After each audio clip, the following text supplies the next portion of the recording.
टिपू सुलतानच्या फोटोच्या वादानंतर खासदार संजय राऊतांनी भाजपवरती टीका केली आहे। भाजपला कामधंदा नाही, वादावर पडदा टाकायला हवा असं खासदार संजय राऊतांनी म्हटलंय। भाजपचे माजी राष्ट्रपती रामनाथ कोविंद टिपूचं गुणगान करतात असंही त्यांनी म्हटलेलं आहे।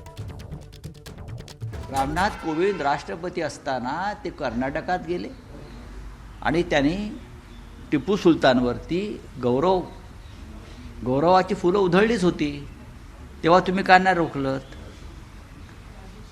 महाराष्ट्रात असेल, मुंबईत असेल, अकोला महानगरपालिकेत भाजपची सत्ता असताना टिपूच्या नावानं अनेक प्रकल्प सुरू केले।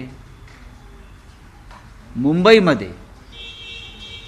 महानगरपालिकेमध्ये विद्यमान नगरसेविका महापौर ऋतू तावडे, अमित साटम यांचं अनुमोदन आहे टिपू सुलतानच्या नावानं रस्ते आणि बगीच्याला नावं देण्यासंदर्भात।